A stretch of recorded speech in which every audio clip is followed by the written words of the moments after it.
You can see it right now, even in these moves. Feeling great, totally pumped. Just really feeling really engaged in the working out again. Going for 40. It's not about how heavy the weight is, it's about how heavy the weight feels. If you are one of the trainers that work with the guy, you drop the fucking ball, all right? And I'm picking the fucking ball up.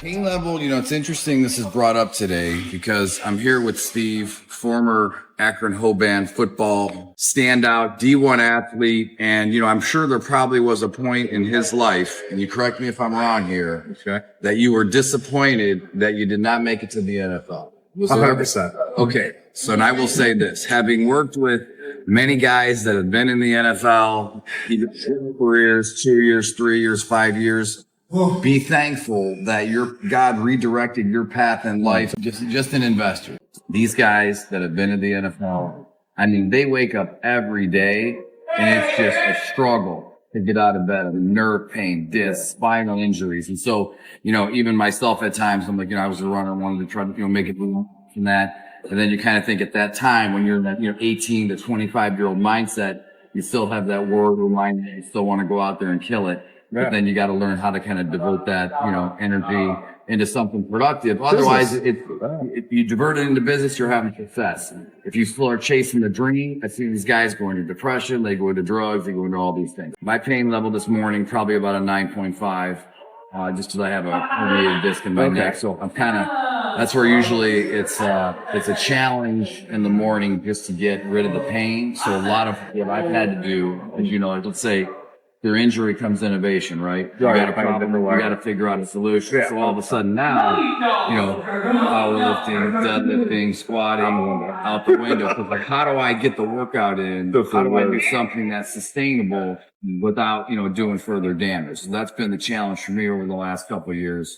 And as I was also mentioning in the early part of the video, I know, Steve was asking me how long have I been shooting videos with Alex. We just started a couple months ago. But I will say this, I wear many different hats, as I'm sure you do as an investor. Sometimes you gotta sweep the floors. Other times you gotta, prepare the boardroom for a presentation.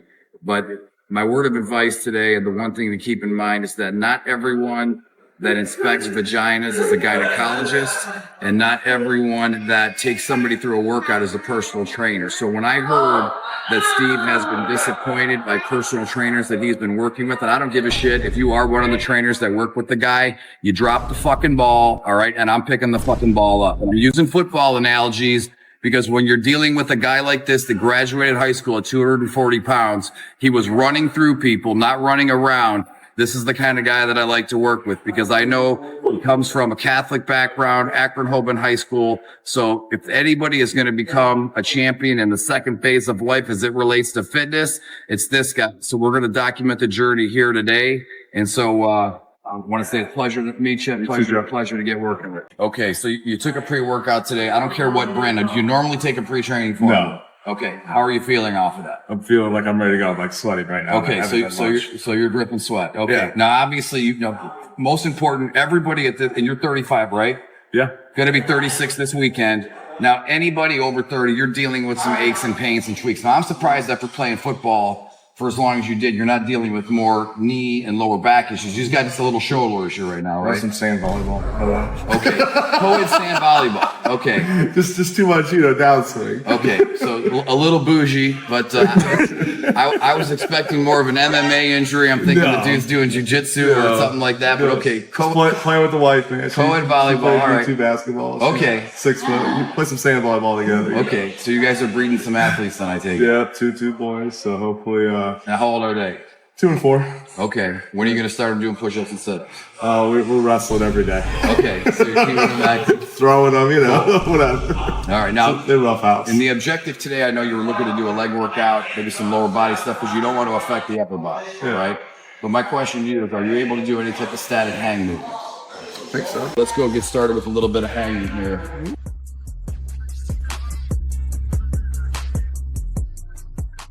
I was up at 6 with the kid. He gets up at 6 every morning, so I sit there playing with him. See, I was living in LA, living in South Florida, so I operate on a whole different later time schedule. So for me, this is like 4 in the morning. That makes sense. Thanks for making it. No.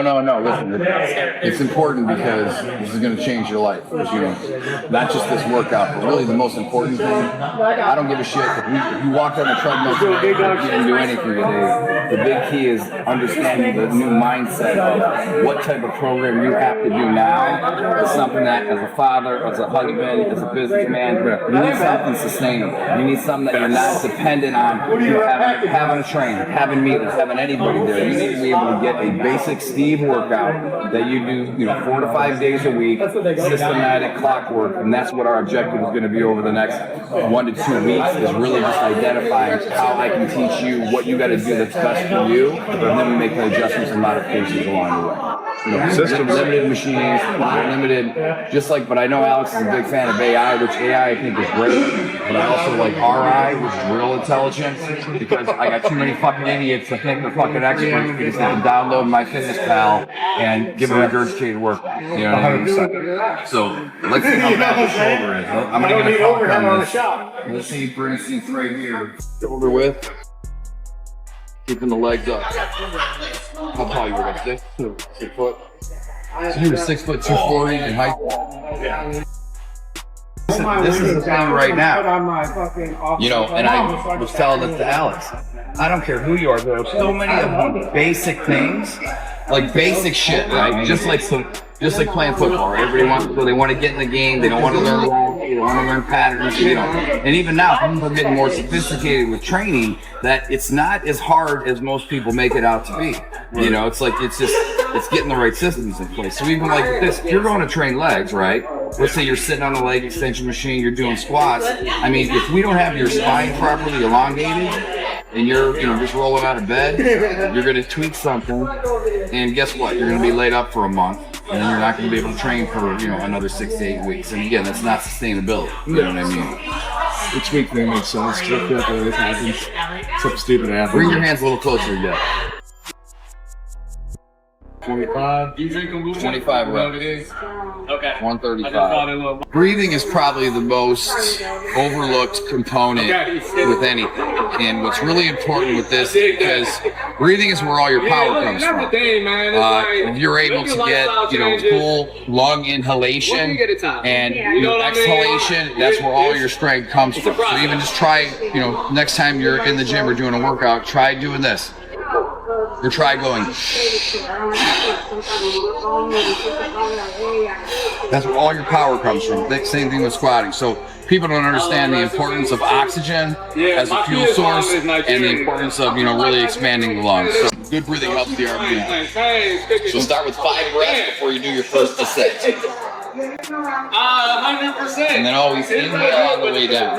135 feeling heavier now. A little bit. Be intentional with Inhale, exhale. Inhale. Nice and rhythm. And there's different little things that you can do. Like perfect right on the way down.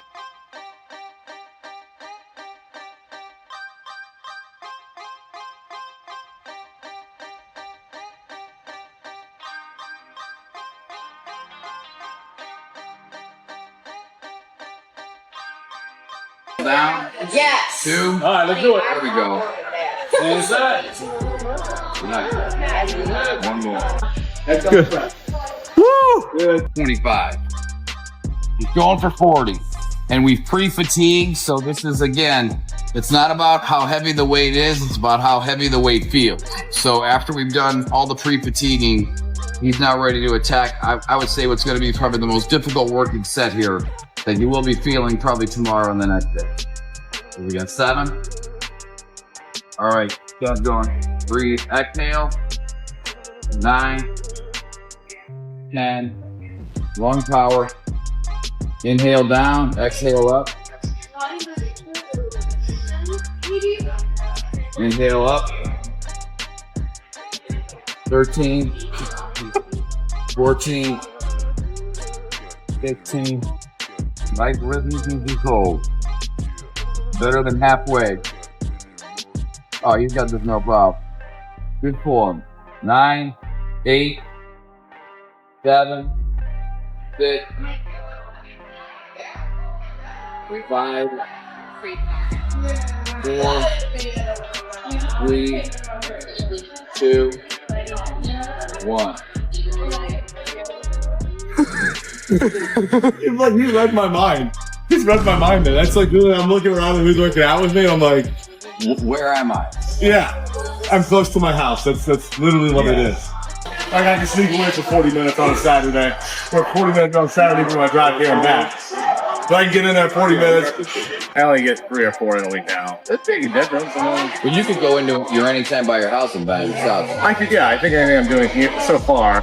So it's mindset of low weight, like you're not doing crazy, you're doing multi-joint power type movements. You don't need a like spot or any of this shit. No. I get in there and bang out 50 of these. But I'm gonna do 20 fast here. Quick rhythm. I want to see some Akron Hoban. You gotta remember we sucked that day, like Ignatius and Edward killed us and I played. Slow breathing too. Now you're feeling like a warrior. See, the nice thing is, this is something you can be banging 10, out. right? Yep. 10, 9, 8, 7. Hey. Yeah, still good form, man. You're still strong as an ox, dude. Staying there. You got 5 more. Good job. Good job. You can see right now, even in these moves, like, dude, you still got a lot. You're still young, man. You got a lot of strength, man. A lot of strength. Definitely over 20. Everybody. Good enough. That's why.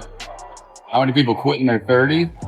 Man, it's just that phase of life, man. You know, I'd say 30 to 35 is where people fall off. That's where, like, you know, back in the day, you know, I'm 51 right now. And so, you know, when I was in my, you know, late teens and 20s, I'm always helping my contemporaries at that point in time with, you know, build muscle, lose fat, improve athletic performance. Now, I'm getting people that are, you know, 35 and 40 that have basically fallen off. You know, could be an injury, could be a life setback.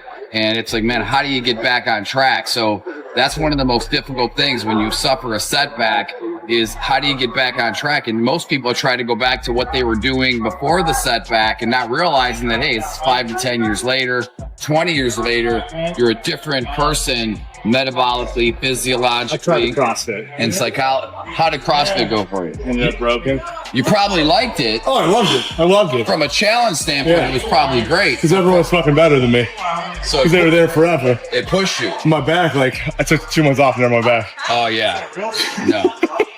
But it was fun. I was jumping, running, hanging, Yeah. you know, shit like that. But I only lasted 2.5, 3 months.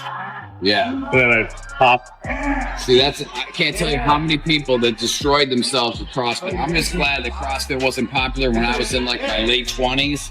I'd be in a wheelchair right now. Yeah. You know, I'd be in a wheelchair. Had I done CrossFit to the level that I would have done it. And I wasn't kipping or anything crazy like that. I was just... I mean, anything that's going to potentially result in injury, I can't say is good. All right, we're wrapping up here. Wrapping up the workout. So, Steve, tell me today, how you feeling after doing a little bit different style of training here? Feeling great, fully pumped, just really feeling really engaged in the working out again because I always think those like laws. And we noticed I had some grip strength issues. So Joe gave me this complimentary forearm flex so I can be jacked like he is. See these forearms right here?